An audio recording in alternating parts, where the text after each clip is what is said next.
महर्षि, मैं आभारी हूँ आपका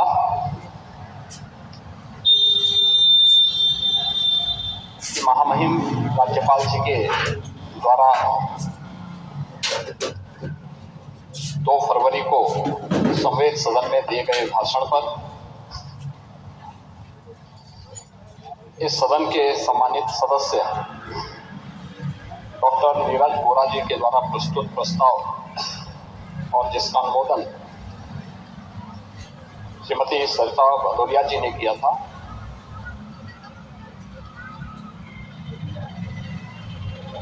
सत्ता पक्ष और विपक्ष के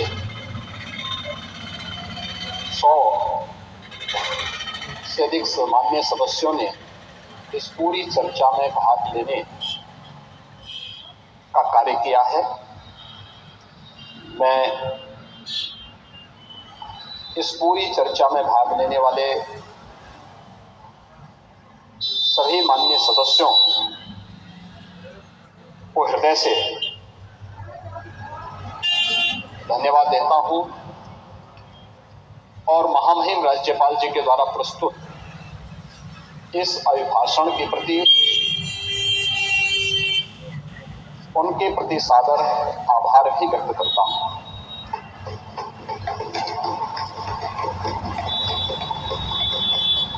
महोदय, नेता प्रतिपक्ष के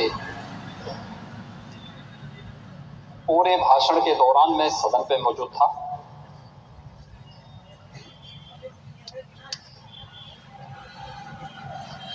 लेकिन मुझे आश्चर्य हो रहा था कि अब बोलेंगे तब बोलेंगे, वह इस सदी की सबसे बड़ी घटना की ओर भी ध्यान आकर्षित करेंगे।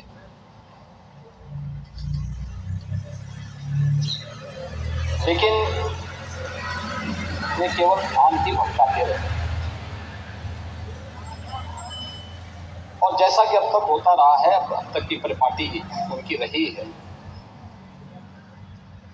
कि तथ्यों और तर्कों से नहीं बल्कि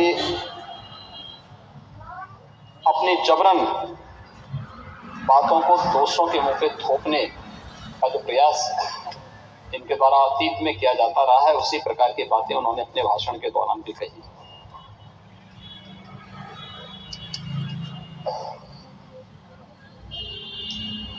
महर्षि वेद व्यास जी ने एक बात कही थी बहुत पहले, आज से 5000 वर्ष पहले। महर्षि वेद व्यास से कैसे ऋषि हुए भारत के, जिन्होंने भारत की ज्ञान की पूरी परंपरा को, भारत की इस धरोहर को विस्तार देकर के संहिताबद्ध करते हुए भावी पीढ़ी के लिए संरक्षित करने का कार्य किया। और इसीलिए आज भी हम देखते होंगे कि महर्षि वेद व्यास के प्रति कृतज्ञता ज्ञापित करते हुए उनकी जयंती को हम गुरु पूर्णिमा के रूप में, सनातन हिंदू धर्म के गुरु के रूप में उनको मान्यता देते हैं। हमारे यहाँ कथा परंपराओं में जो पवित्र पीठ होता है वो व्यास पीठ इसी सत्य ऋषि के प्रति कृतज्ञता ज्ञापित करने के लिए होता है। उन्होंने एक बात कही थी,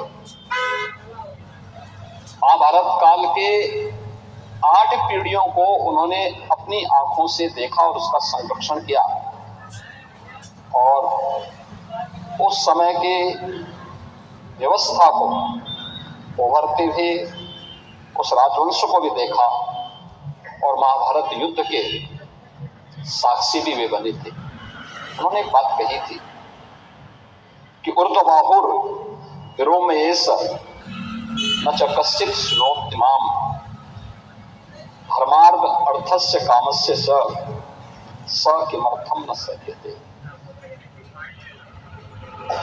महर्षि वेद व्यास ने एक बात कही थी महाभारत में। उन्होंने कहा कि उनकी व्यथा थी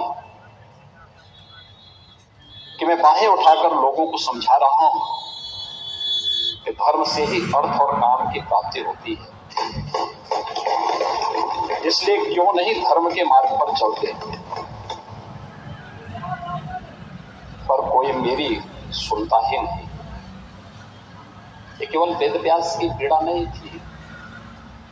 2014 के पहले पूरे देश की और 2017 के पहले पूरे उत्तर प्रदेश की भी यही थी।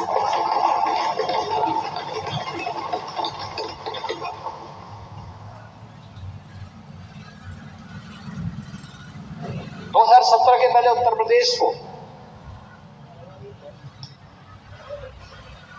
जिन लोगों ने 4-4 बार प्रदेश में शासन किया, एक लंबे समय तक सत्ता के सिंहासन पर विराजमान रहे, वह उत्तर प्रदेश को कहां लेके गए?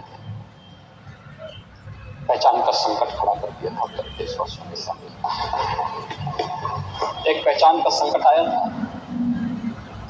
यहां का नौजवान बाहर नहीं जा सकता था, पहचान छुपाने के लिए मजबूर था।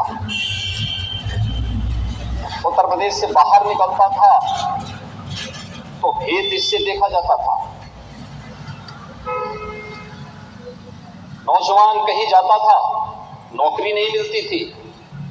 यहां तो अवसर थे नहीं, लेकिन अगर उत्तर प्रदेश से बाहर जा रहा है तो नौकरी नहीं मिलती थी। किराए पर कमरे की बात तो दूर, होटल और धर्मशालाओं में भी कमरे नहीं मिल पाते थे। ये उत्तर प्रदेश की स्थिति 2017 के पहले बना दी गई थी। मगर कौन जिम्मेदार है इस स्थिति के लिए? और आज उत्तर प्रदेश ने 22 जनवरी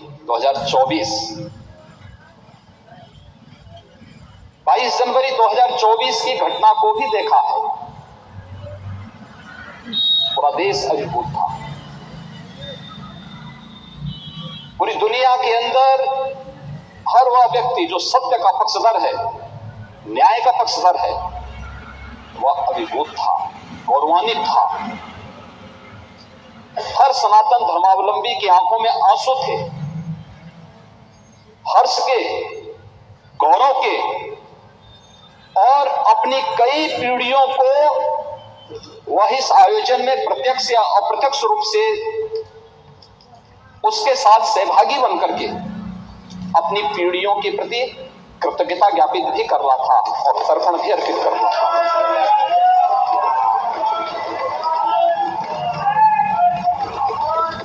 ये मेरा सौभाग्य है कि उस आयोजन में मैं प्रत्यक्ष रूप से था। वहां के वातावरण को मैं समझ सकता था। 25 करोड़ की उत्तर प्रदेश की आबादी और 140 करोड़ का हमारा देश, कमोबेश हर प्रदेश का प्रतिनिधित्व था, नेतृत्व वर्ग था। आदरणीय प्रधानमंत्री जी की उपस्थिति थी, पूज्य संतों की, आचार्यों की और समाज के हर तबके की उपस्थिति वहां पर मौजूद थी। अद्भुत वातावरण था, ऊर्जा से भरपूर था। और यही उत्तर प्रदेश, जैसे उत्तर प्रदेश के नौजवानों को देख करके उत्तर प्रदेश के नागरिकों के बारे में टिप्पणी होती थी, आज उस उत्तर प्रदेश जहां कोई आना नहीं चाहता था, आज देश और दुनिया का हर व्यक्ति उत्तर प्रदेश आने के लिए तैयार है। ये घटनाएं कैसे परिवर्तित करती हैं? और इसीलिए जब मैं इस सदन में मिला, पहले दिन जिस दिन दलीय नेताओं की बैठक थी, तो हर सदस्य के चेहरे पर एक आत्मसंतोष का भाव था। हो सकता है पार्टियां के अपने भेद हो सकते हैं, लेकिन मन में एक संतोष था कि जो हुआ है अयोध्या में अच्छा हुआ है।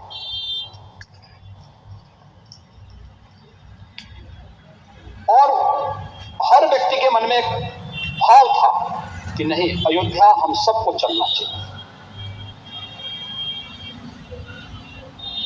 अद्भुत, अलौकिक, अविस्मरणीय क्षण था। हर व्यक्ति गौरवान्वित था, गौरव की अनुभूति कर रहा था।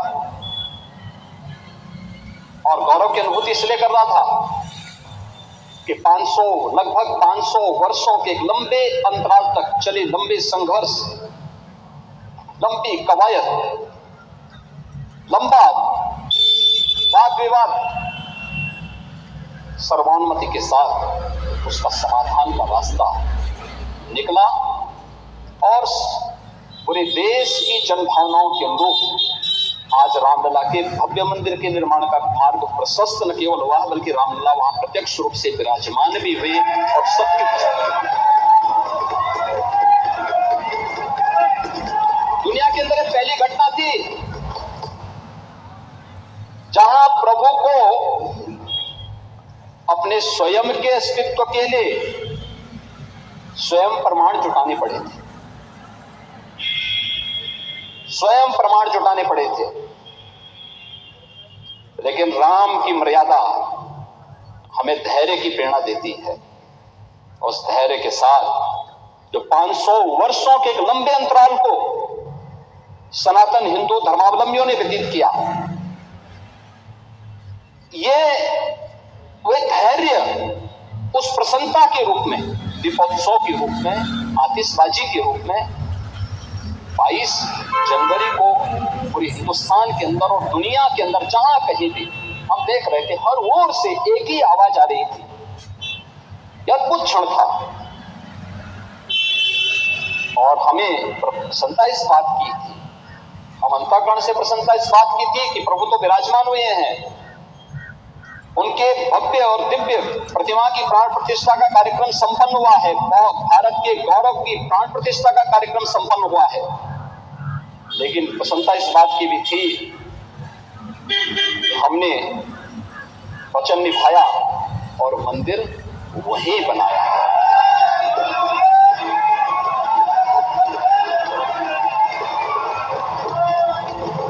जो कहा सो किया, जो संकल्प लिया उसकी सिद्धि भी हुई। केवल बोलते नहीं हैं, करते भी।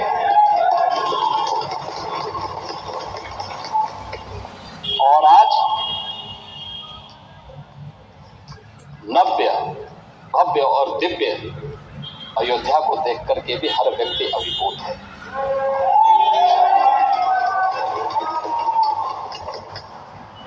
महोदय, कार्य बहुत पहले हो जाना चाहिए था।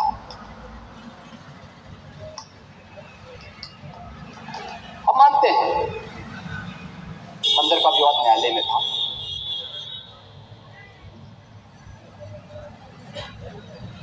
लेकिन वहां की सड़कों को तो चौड़ा किया जा सकता था, वहां के घाटों का पुनरुद्धार किया जा सकता था, अयोध्या वासियों को बिजली की आपूर्ति की जा सकती थी, वहां स्वच्छता की व्यवस्था की जा सकती थी, वहां स्वास्थ्य की बेहतर सुविधाएं दी जा सकती थी, वहां एयरपोर्ट बनाया जा सकता था। विकास के इन कार्यों को किस मंशा के साथ रोका गया था? कौन सी मंशा थी कि अयोध्या का विकास ही अवरुद्ध कर दो, काशी का विकास ही अवरुद्ध कर दो, मथुरा वृंदावन के विकास को ही अवरुद्ध कर दो? महोदय, ये तो मुद्दा नियत का है।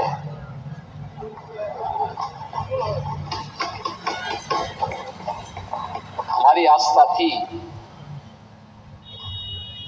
और नीति भी साफ थी और नियत भी बहुत स्पष्ट थी।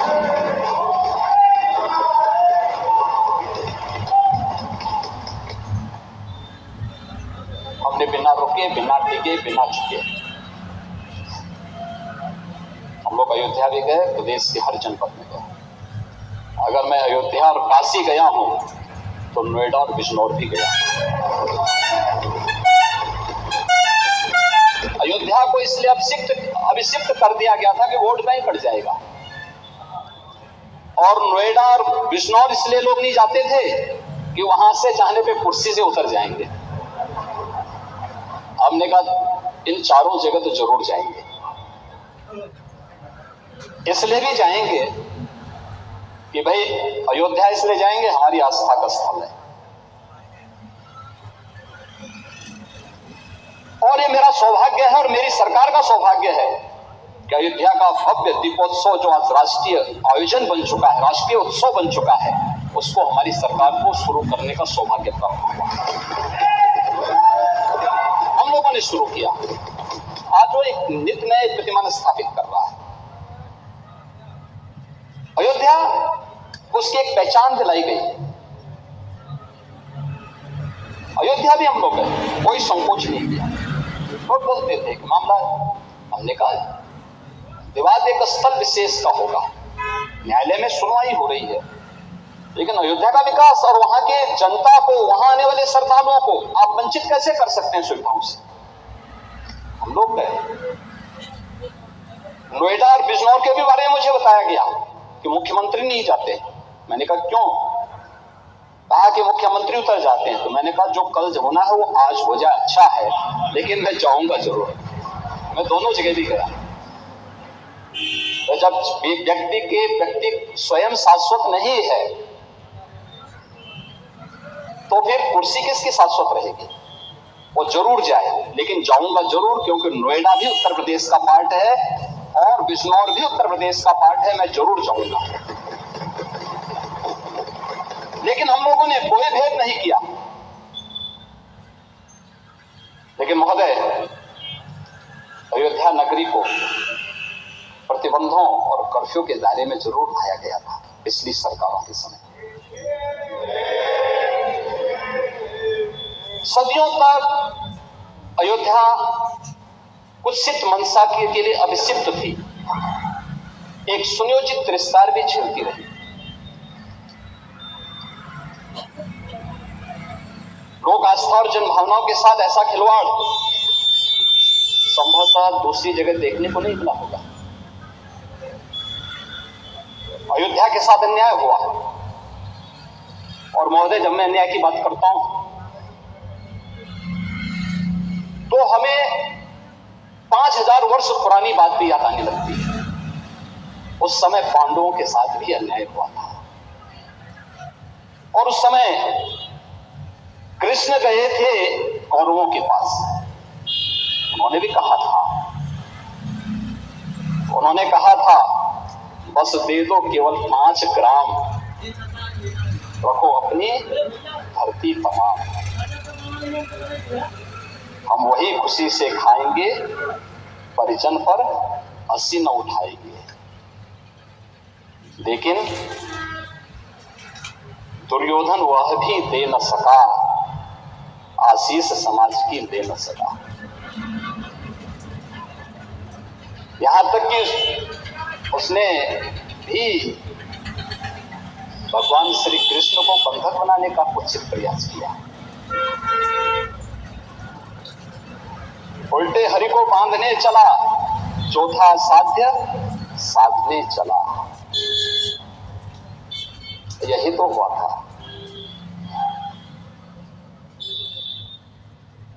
यही तो हुआ था अयोध्या के साथ, और यही हुआ काशी के साथ, और यही हुआ था मथुरा के साथ। हमने यही तो कहा। उस समय 5 गांव मांगे थे। भाई भगवान कृष्ण ने तो पहले कहा, जब वो समझौता कराने के लिए गए थे, महाभारत को युद्ध टालने के लिए गए थे, कि देना हो तो आधा दो, लेकिन इसमें भी यदि बाधा है तो दे दो केवल 5 ग्राम। लेकिन वो 5 गांव, लेकिन यहाँ कोई समाज सैकड़ों वर्षों से यहाँ की आस्था केवल 3 के लिए बात कर रही है। 3 के लिए।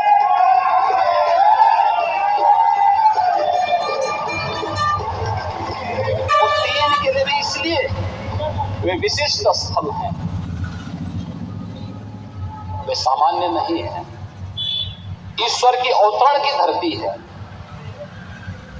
असामान्य नहीं है। वो असामान्य यानी उसको सामान्य स्तर पर नहीं मान सकते, लेकिन एक जिद है, और उस जिद में जब राजनीतिक उसमें तड़का पड़ने लगता है और वोट बैंक बनाने की राजनीति होने लगती है, तो वहीं से फिर विवाद की स्थिति खड़ी होने लगती है। यानी लोक आस्था, भारत के अंदर लोक आस्था का अपमान हो, बहुसंख्यक समाज गिड़गिड़ाए, ये पहली बार देखने को मिला। दुनिया देख रही है, स्वतंत्र भारत में काम पहली बार पहले होना चाहिए था, 1947 में प्रारंभ होना चाहिए था। और उस आस्था के लिए बार बार गुहार लगाता रहा। हमने तो केवल 3 जगह मांगी, अन्य जगहों के बारे में कोई मुद्दा नहीं था। अयोध्या के लिए, और देखिए अयोध्या का उत्सव लोगों ने देखा तो नंदी बाबा ने भी कहा, भाई हम काहे इंतजार करें,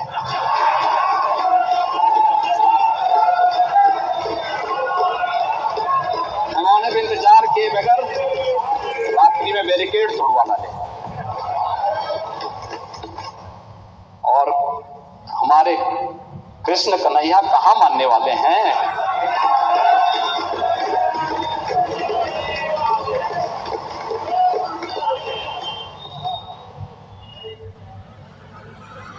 विदेशी आक्रांताओं ने केवल इस देश के अंदर धन दौलत ही नहीं लूटा था, इस देश की आस्था को भी रौंदने का काम किया था। दुर्भाग्य है, आजादी के बाद उन विदेशी आक्रांताओं को महिमामंडित करने के कुछ प्रयास हुए। अपने वोट बैंक के लिए भारत का हर नागरिक, मुझे बहुत अच्छा लगा। मैंने एक दिन सुप्रीम कोर्ट की एक अधिवक्ता, संभवतः मैं उसका नाम जान नहीं पा रहा हूं, लेकिन कुछ संभवतः कोई सुबई खान, उन्होंने उनका एक वक्तव्य मैं सुन रहा था, बहुत अच्छा वक्तव्य। उन्होंने कहा, देखिए हम सब सनातन धर्मावलंबी हैं, हाँ मेरा मजहब इस्लाम हो सकता है, वो मेरी उपासना भी दी है, मेरा मजहब है, लेकिन जन्म से हम सनातनी भारतीय हैं।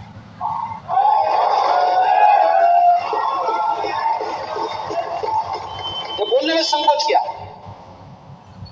लेकिन यहां तो अपनी पहचान को और भारत की पहचान को ही समाप्त किया जाता है। हम महिमामंडन कर रहे हैं उन्हीं आक्रांताओं का जो भारत की लोक आस्था पर प्रहार करते थे, जन विश्वास को रौंदने का काम करते थे। भारत के महापुरुषों, भारत के वीर सेनानियों, भारत के आराध्य देवों को अपमानित करते थे, जिनके खिलाफ हमारे वीर सेनानी लड़े थे, महापुरुष लड़े थे। आज उन महापुरुषों को सम्मानित करने के बजाय हम उन आक्रांताओं को महिमामंडन करें, ये देश और स्वीकार करने को तैयार नहीं है, कतई स्वीकार नहीं होगा। और तब भी दुर्योधन ने कहा था सोच्याग्रम नेव दास्यामि बिना युद्धेन केशव, यानी सुई की नोक के बराबर भी जमीन नहीं दूंगा मैं, एक कृष्ण युद्ध के बगैर नहीं दूंगा। तो महाभारत का युद्ध तो होना ही होना था। क्या हुआ? पूरा कौरव पद से स्वाहा हो गया, समाप्त।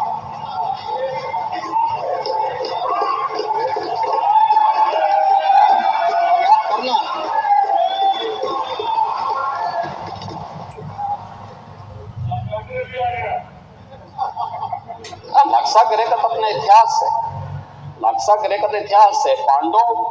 पांडवों को संरक्षण देने वाला नक्शा गृह है। वहां के सारे प्रमाण इस बात को प्रदर्शित करते हैं और न्यायालय के इस फैसले का सम्मान होना चाहिए। महोदय, आज सदियों की प्रतीक्षा अयोध्या में दूर भी, आज अयोध्या में इंटरनेशनल एयरपोर्ट है। 14 से 15 फ्लाइट अयोध्या से देश के अंदर अलग अलग स्थानों पर जा रही है। ये अयोध्या में प्रारंभ हुआ है। जो अयोध्या को पहले छूना नहीं चाहते थे, आज अयोध्या इंटरनेशनल एयरपोर्ट देने वाला देश का एक प्रमुख राज्य, और देश के 4 इंटरनेशनल एयरपोर्ट के साथ उत्तर प्रदेश अपने 9 एयरपोर्ट को क्रियाशील कर चुका है और 10 और कौन क्रियाशील करने जा रहे हैं। अयोध्या में माता सबरी के नाम पर रसोई घर भी प्रारंभ हो गया है। क्या माता सबरी के अनुयायी पीडीए के हिस्से हैं या नहीं? रेन बसेरा भी अयोध्या में बन गया है और ये निषाद राज के नाम पर बन गया है। क्या निषाद राज के अनुयायी पीडीए के पार्ट हैं या नहीं है? प्राचीन कुंडों का पुनरुद्धार हो रहा है। भरत कुंड, राम की मर्यादा, परिवार की मर्यादा। क्या परिवार की मर्यादा है? यहाँ तो पीडीए, हमारे डिप्टी सीएम ने कहा, पीडीए का मतलब है परिवार डेवलपमेंट अथॉरिटी। जैस जी ने अभी अपने उसमें कहा उनके पीडीए में और लोग हैं लेकिन चच्चू नहीं है। वो बेचारे हमेशा ठगे जाते हैं ऐसे। कब तक ये न्याय होगा पता नहीं। महाभारत क्यों बेकार पढ़िए महाभारत। हाँ एकदम। आखिर परिवार के 3 सदस्यों के नाम थे, चच्चू के नाम क्यों नहीं था?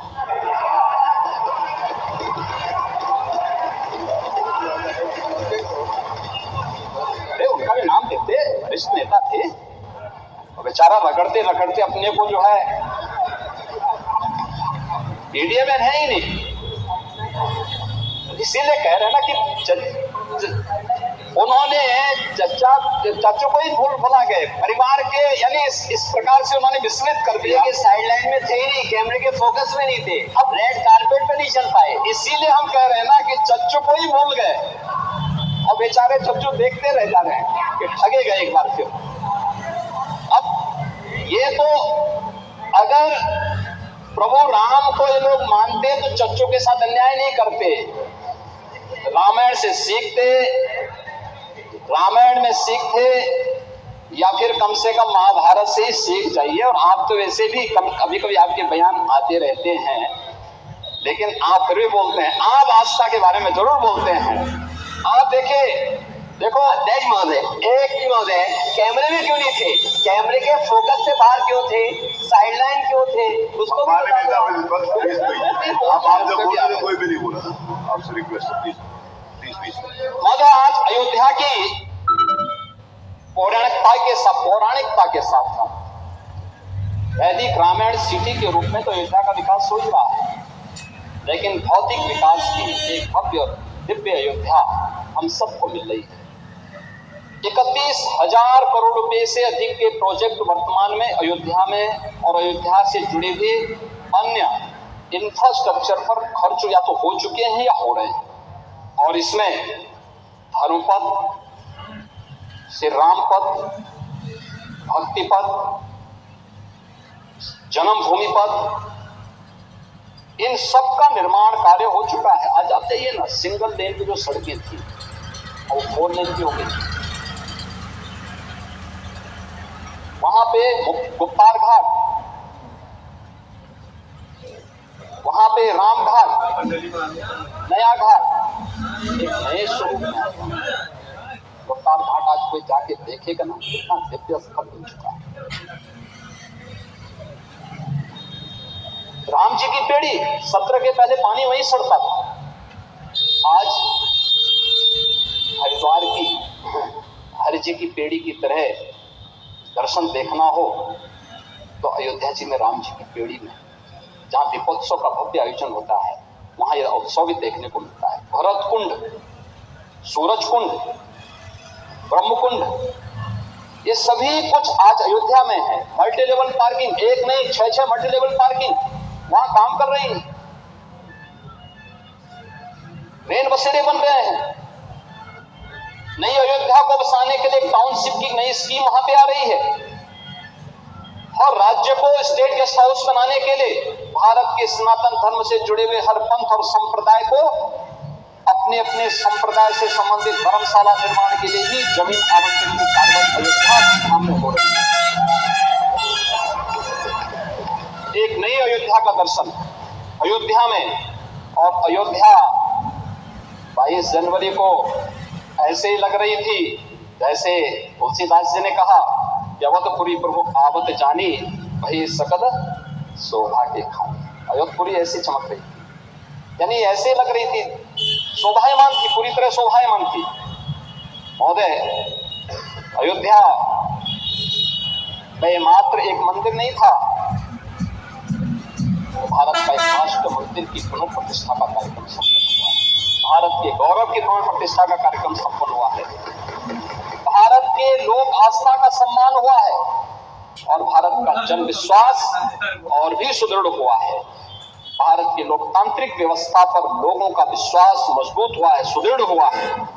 भारत की सनातन आस्था गौरवान्वित हुई है। सचमुच उन सभी पूर्वजों के प्रति तर्पण अर्पण करने का भी एक अवसर था, जिन्होंने अपने आप को इस पूरे आंदोलन के प्रति होम किया। 3 लाख से अधिक हिंदू शहीद हुआ था अयोध्या में। ये लड़ाई संतों के स्तर पर, राजाओं के स्तर पर, वीरों और वीरांगनाओं के स्तर पर, निहंगों के स्तर पर, हर स्तर पर लड़ाई लड़ी गई। और 1984 के बाद राष्ट्रीय स्वयंसेवक संघ के नेतृत्व में, पूज्य संतों और विश्व हिंदू परिषद के नेतृत्व में जो लड़ाई लड़ी गई, उसकी परिणति थी कि अंत में 2019 में माननीय उच्चतम न्यायालय के एक सर्वानुमत फैसले के बाद एक निष्कर्ष पर पहुंचा गया और आज भव्य मंदिर का निर्माण वहां पर इस रूप में हम सबको देखने को मिला है। और हम सब सौभाग्यशाली हैं कि 500 वर्षों के इस लंबे अंतराल की वर्तमान पीढ़ी सौभाग्यशाली है जो अवधपुरी में प्रभु के इस भव्य और दिव्य नव्य मंदिर के निर्माण कार्य को उसका साक्षी बनी है। महोदय, 16 दिन में 36 लाख से अधिक श्रद्धालुओं ने अयोध्या धाम में दर्शन किया है। 36 लाख से अधिक। व्यवस्था ऐसी कि कोई पूरब से कोई पश्चिम से। कल अरुणाचल प्रदेश के माननीय मुख्यमंत्री, वहां का पूरा कैबिनेट, वहां की पूरी विधानसभा अयोध्या धाम में दर्शन करने के लिए आई थी। आज फिजी के, कल नेपाल के लोग गए, नेपाल के माननीय सांसद गण गए थे। आज फिजी और कल सूरीनाम के राष्ट्र प्रमुख वहां जा रहे हैं।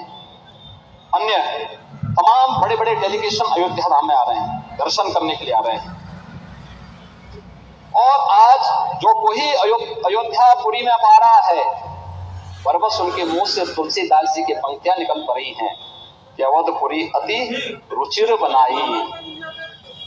अब हर व्यक्ति इस बात को कहने के लिए मजबूर है, नहीं तो हमारे विपक्ष के मित्रों ने क्या कर दिया था अयोध्या में।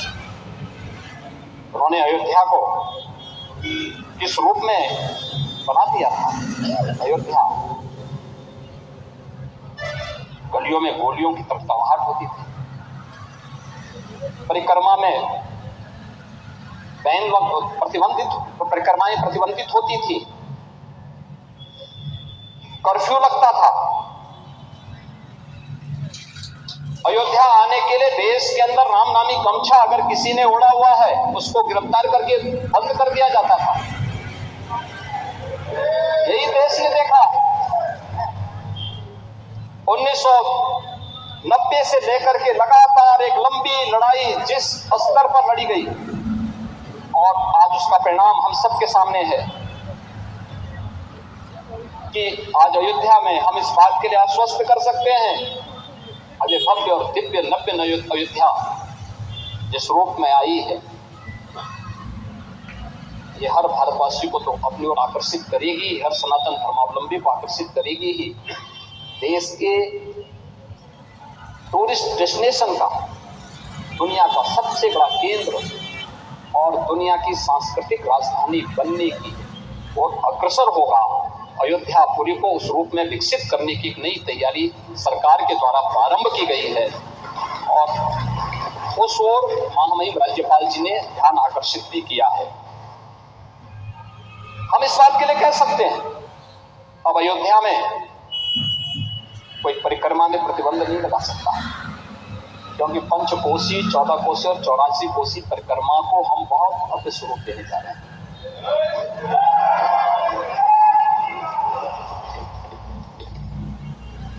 महोदय, वहां पे कोई कर्फ्यू नहीं लगाएगा। अब तो वहां पे मंगल भवन अमंगलहारी की इस कीर्तन के साथ अयोध्या की गलियों में गूंज सुनाई देगी। अब अयोध्या, जिसका नाम अयोध्या था, सचमुच अयोध्या के रूप में जानी जाएगी, क्योंकि कुछ लोगों ने अपनी निज स्वार्थ के लिए उसको युद्ध की भूमि बदल दिया था। लेकिन अयोध्या में ऐसा नहीं होगा। लेकिन हम आश्चर्यचकित थे कि जब यहाँ पे मेरे सहयोगी संसदीय कार्य मंत्री जी ने अयोध्या से संबंधित 500 वर्षों की इस प्रतीक्षा से संबंधित संकल्प को इस सदन में रखा था, तो संकल्प में भी कुछ सदस्यों ने विरोध में अपना विरोध व्यक्त करने का प्रयास किया था। मुझे पूरा देश आबादी थे,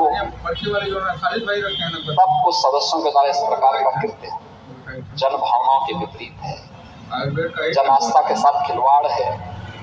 और मैं तो यही कह सकता हूँ कि जन भावनाएं तो यही कहती हैं कि जाके प्रिय न राम बैरी तजिए ताहि कोटि बैरी सम सत्तपि परम सही।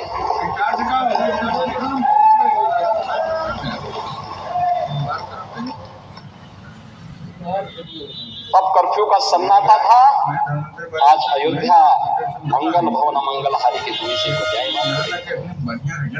तब की सरकार ने अयोध्या की उपेक्षा की थी और आज हमसे पूरा भारत एक नई अपेक्षा रखता है। और उस नई अपेक्षा के साथ आज अयोध्या, आप सबको भी अयोध्या के लिए प्रभु के दर्शन करने के लिए सभी को, पूरे सदन को, अन्य सदन को, प्रभु तो सबके, वो तो भक्त वत्सल है, सबके हैं।